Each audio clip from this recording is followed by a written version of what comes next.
Hello दोस्तों, कैसे हैं आप लोग। उम्मीद करते हैं आप लोग काफ़ी अच्छे होंगे और तंदुरुस्त होंगे। दोस्तों, आज की इस वीडियो में हम आपको कोई क्वेश्चन नहीं बताने वाले हैं और ना ही आपको कुछ पढ़ाने वाले हैं, बल्कि आपको कुछ ऐसे गलतियों और सावधानियों के बारे में बताने वाले हैं जो कि आपको कल 16 फरवरी यानी कि मैथ के एग्जाम के दिन आपको उन सावधानियों को याद रखना है और उन गलतियों को भी याद रखना है कि कौन सी गलती आपको नहीं करनी है। ठीक है, इससे दोस्तों आपको काफ़ी सारे बेनिफिट होने वाले हैं। आप जब एग्जाम देकर आइएगा और हमारे बातों को फॉलो किए रहेंगे तो आपको खुद पता चलेगा कि हाँ, किसी ने हमको कुछ बताया था। और दोस्तों, आप आ करके मेरे वीडियो को लाइक और कमेंट करके जाओ कि हाँ सर, आपके वीडियो देखने से हमें काफ़ी सारा प्रॉफिट हुआ। तो आखिर क्या है वो बातें और क्या है वो सावधानियाँ और किन गलतियों का आपको नहीं करना है, आज के इस वीडियो में हम आपको बताते हैं। देखिए, काफ़ी सारे स्टूडेंट ऐसे हैं, बच्चे ऐसे हैं जिनका अदर सब्जेक्ट यानी कि हिंदी साइंस, सोशल साइंस जो विषय है यानी कि मैथ को छोड़कर अदर सब्जेक्ट में काफ़ी अच्छी पकड़ है, यानी कि काफ़ी अच्छी तैयारी है। लेकिन जो मैथ का क्वेश्चन है ना, मैथ का सब्जेक्ट उनको मतलब भाता ही नहीं है, यानी कि उनको समझ में ही नहीं आता है। काफ़ी डरते हैं कि हाँ, मेरा मैथ का जो है वो बहुत टफ होता है, मैथ का क्वेश्चन मेरे से नहीं बनेगा। ठीक है, मेरे से मैं पास हो पाऊंगा या नहीं हो पाऊंगा, मुझे ऐसा लग ही नहीं रहा। मतलब काफ़ी सारे ऐसे बच्चे हैं ना, सोचने लगते हैं ज़्यादा कि वो आज तो मैथ का एग्जाम है, कैसे पास होंगे कि नहीं होंगे, क्या होगा क्या नहीं होगा। तो पहली गलती तो यही है, आपको तो करना नहीं है। मान लीजिए अगर आप मैथ में फेल भी हो जाते हैं तो क्या आपको फांसी तो नहीं हो जाएगी, फिर अगली बार ट्राई करना। लेकिन आपको फेल नहीं होना है। हम आपको ये नहीं बोल रहे हैं कि आप जाइए फेल होकर चले आइए, नहीं। लेकिन हम आपको कुछ ऐसे बातें बता रहे हैं कि अगर आपका नंबर आने वाला है 50, तो मेरे इन बातों को अगर आप फॉलो करते हैं तो मैं कंपलसरी आपसे बोल रहा हूं कि आपका 10 से 15 नंबर आपका प्लस हो ही जाएगा। ठीक है, बस आप वीडियो को स्किप मत कीजिए। जो जो बातें हम आपको बता रहे हैं, देखिए इतना टाइम तो आपका निकल गया, यानी कि 1 साल का टाइम तो आपका निकल गया। लेकिन ये 5 मिनट की जो वीडियो है, 6 मिनट की, बस आप इसको अगर कम्प्लीटली देख लेते हैं तो मैं उम्मीद के साथ आपको ठोक के बोल सकता हूँ कि आपका जो मैथ का एग्जाम है वो काफ़ी बेहतरीन जाएगा और अच्छे नंबर से आप पास होंगे। ठीक है, बस मेरे इस वीडियो को पूरा लास्ट तक देख लीजिए। 5 से 6 मिनट का वीडियो है। इतना से अगर आपका बोर्ड एग्जाम में 10 से 15 नंबर और आपका कॉन्फिडेंस बढ़ता है तो आप लोग देख लीजिए कि क्या आप हमारे इस वीडियो को इतना टाइम दे सकते हैं कि नहीं दे सकते हैं। तो पहली तो बात यह है कि दोस्तों, आपको बिल्कुल भी नहीं घबराना है। आपको एग्जाम सेंटर पर बिल्कुल रिलैक्स होकर के जाना है, चेहरे पर मुस्कान लेके जाना है। ठीक है, बिल्कुल भी मतलब आपको नहीं लगना चाहिए कि आप टेंशन में हो, डिप्रेशन में। देखिए, टेंशन में क्या होता है कि अच्छे लोग बड़ी गलतियां कर देते हैं टेंशन में। ठीक है, तो वहीं आपको नहीं दोहराना है। ठीक है, नहीं तो आप बोर्ड एग्जाम में टेंशन लेके जाइएगा ना, तो आपका जो हल्का इजी क्वेश्चन भी है जो आप बना सकते हैं वो भी आप नहीं बना पाएंगे। पता है क्यों? क्योंकि आपके दिमाग में एक डर बैठा है कि हाँ, मैथ का एग्जाम काफ़ी टफ होता है, सब्जेक्ट काफ़ी टफ है, मेरे से नहीं बनेगा, मैं नहीं पास हो पाऊंगा। तो ये जो है ना, आपको निकाल देना है दिमाग से। ठीक है, पहला पॉइंट यही था कि आपको बिल्कुल भी नहीं डरना है, निफिकिर होकर जाना है, यानी कि निर्भय होकर जाना है, डरना नहीं है। ठीक है, बिना डरे आप एग्जाम सेंटर पर जाना है। ठीक है, और दूसरी क्या गलती कर देते हैं बच्चे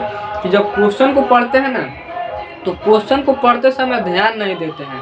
नहीं तो अगर आपने क्वेश्चन पढ़ा है, यानी कि आपने तैयारी की है, थोड़ी बहुत भी तैयारी अगर आपने किया है, ठीक है, और अगर आप क्वेश्चन को अच्छे से पढ़ते हैं, मतलब कि अच्छे से रीड, यानी कि अब ये नहीं बोल रहा हूँ कि एक ही क्वेश्चन को 10 बार पढ़िए, क्योंकि ज़्यादा देर का तो आपके पास टाइम रहता ही नहीं है। अगर एक ही क्वेश्चन को 10 बार पढ़िएगा तो क्वेश्चन पढ़ने में टाइम खत्म हो जाएगा, क्वेश्चन कुछ नहीं बना पाइएगा। लेकिन अगर आप एक ही बार क्वेश्चन को पढ़ रहे हैं ना, तो आपका फोकस सिर्फ क्वेश्चन पर होना चाहिए, किसी और चीज़ पर नहीं होना चाहिए कि हाँ, क्वेश्चन क्या बोल रहा है, क्वेश्चन हमसे क्या पूछ रहा है। ठीक है, इस प्रकार का कॉन्फिडेंस आपको दिमाग में भरना पड़ेगा कि हाँ, क्वेश्चन पर मेरे को ध्यान देना है, क्वेश्चन पर फोकस करना है कि आखिर क्वेश्चन बोल क्या रहा है। ठीक है, तो आपको सबसे पहले दूसरा जो पॉइंट है उसमें आपको क्वेश्चन पर फोकस करना है। और अगर आपने एक बार दिमाग लगाकर क्वेश्चन पढ़ दिया और आपने पहले कभी क्वेश्चन को रफ किया है या समझा है या बनाया है, कहीं से देखा है, तो मैं उम्मीद दे रहा हूं कि अगर आप थोड़ा सा दिमाग लगा देंगे तो उस क्वेश्चन को आप बिल्कुल 100%, 100% बना सकते हैं। ठीक है, तो दूसरे पॉइंट यही थे कि आपको दोस्तों जो क्वेश्चन है ना,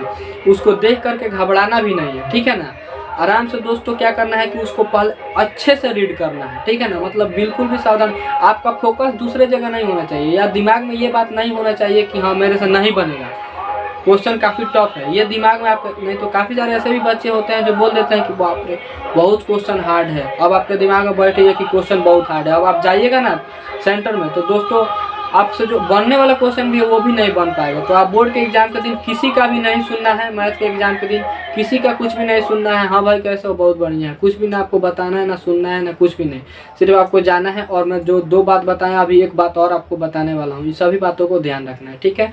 और बाकी है दोस्तों, आपको क्वेश्चन देख के घबराना नहीं है और दोस्तों क्वेश्चन को अच्छे से रीड करना है, ठीक है ना।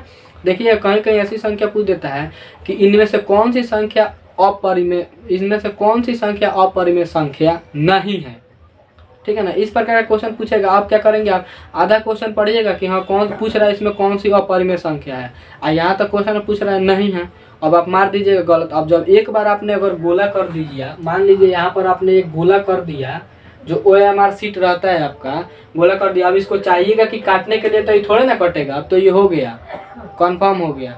तो उसी प्रकार से 2 गलतियाँ ये हो गया। और जो आखिरी गलतियाँ है वो क्या है कि देखिए ऑब्जेक्टिव क्वेश्चन में आपको 60 से 70% ऐसे क्वेश्चन आते हैं, भले ही रहते हैं ऑब्जेक्टिव क्वेश्चन ही, लेकिन 60 से 70% ऐसे क्वेश्चन आपको रहते हैं जिनको बिना सॉल्व किए हुए आप उसका आंसर नहीं बता सकते हैं।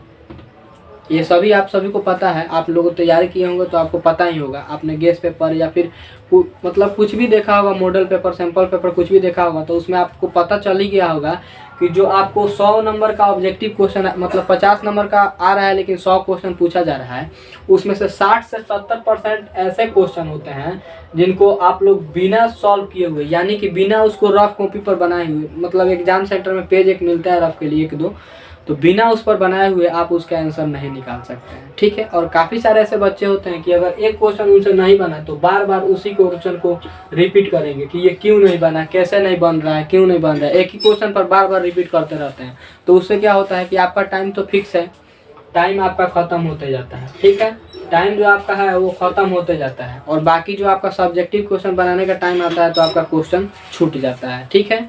तो इन बातों को भी ध्यान रखना है कि आपको ऐसे ऑब्जेक्टिव क्वेश्चन बनाते जाना है। अगर आपका कोई सब ऑब्जेक्टिव क्वेश्चन नहीं बन रहा तो उसको छोड़ दीजिए, अगले क्वेश्चन पर ट्राई कीजिए। इसीलिए दोस्तों 50 नंबर का ऑब्जेक्टिव की जगह पर अब 100 नंबर का ऑब्जेक्टिव क्वेश्चन पूछा जा रहा है, ठीक है। तो आप इनमें से ज़्यादातर उन क्वेश्चन को सेलेक्ट कीजिए जो आपको ईजी लगता है, ठीक है ना, जो आपसे बन जा रहा है एक ही बार में, उन सभी क्वेश्चन को आप लोग पहले बना लीजिए। अगर उसके बाद आपका जो 50 नंबर में घटता है तो उसके बाद से कोई क्वेश्चन देखिएगा, ठीक है। इससे क्या होता है कि जितना जल्दी आप लोग ऑब्जेक्टिव क्वेश्चन कंप्लीट कर लेंगे ना, उतना ज़्यादा टाइम मिलता है आपको सब्जेक्टिव क्वेश्चन के लिए। देखिए काफ़ी सारे बच्चे हैं जो कि ध्यान देते हैं कि सिर्फ ऑब्जेक्टिव पर, लेकिन आपको बता दें कि 50 नंबर का ऑब्जेक्टिव रहता है तो 85 नंबर का सब्जेक्टिव भी रहता है। ये नहीं है कि 50 नंबर का ये है 20 नंबर का ये नहीं है, 50 नंबर का ये भी होता है, 50 नंबर का ये भी होता है। तो जितना ध्यान आप इस पर देते हैं उतना ध्यान इस पर भी देना पड़ेगा आपको, जितना टाइम इस पर देते हैं उतना टाइम इस पर भी आपको देना पड़ेगा कि नहीं। तो इसीलिए हम आपसे बोल रहे हैं, काफ़ी सारे बच्चे हैं जो टाइम लॉस कर देते हैं ऑब्जेक्टिव क्वेश्चन को ही बनाने में, और सब्जेक्टिव के लिए टाइम ही नहीं बच पाता है और क्वेश्चन छोड़ के चले जाते हैं। तो आपको इस सब गलतियों को नहीं करना है। जितनी भी बात हम आपको बताए हैं, इन सभी बातों को अगर आप कल फॉलो करते हैं और एग्ज़ाम दे करके आइएगा, इन सभी बातों को दिमाग में रखकर अगर आप एग्ज़ाम देकर आइएगा, तो मैं बोल रहा हूँ 100% कि आपको खुद अंदर से फील आएगा कि हाँ किसी भाई ने हमको कुछ बताया था, किसी सर ने हमको कुछ बताया था, ठीक है। बाकी आप लोगों की मर्जी है, आप फॉलो करिएगा तो आपको फ़ायदा होगा, फॉलो नहीं कीजिएगा तो आपको घाटा होगा, मुझे उससे कोई फ़ायदा नहीं होने वाला है। चलिए दोस्तों आज के लिए इतना ही। अगर दोस्तों हमारी बात अच्छी लगी होगी या फिर आपको लगा होगा कि हमने जो आपको बात बताया है वो अच्छी है, नॉलेजेबल है, तो दोस्तों वीडियो को लाइक कर लीजिएगा और इसी प्रकार के वीडियो के लिए चैनल को सब्सक्राइब कर लीजिएगा। और दोस्तों एक रिक्वेस्ट आप लोगों से है कि दोस्तों हमारा जो 10वीं क्लास का नया बैच है वो 21 तारीख से लॉन्च होने वाला है, ठीक है। लॉन्च यानी कि 21 तारीख से 21 फरवरी से स्टार्ट होने वाला है, ठीक है। तो अगर आपके छोटे भाई या बहन इस साल 10वीं क्लास में गए हैं, यानी सेशन 2025 के लिए, ठीक है, तो उन लोगों से आप लोग बोल सकते हैं कि हमारे इस चैनल को ज्वाइन करें, यानी कि सब्सक्राइब करें।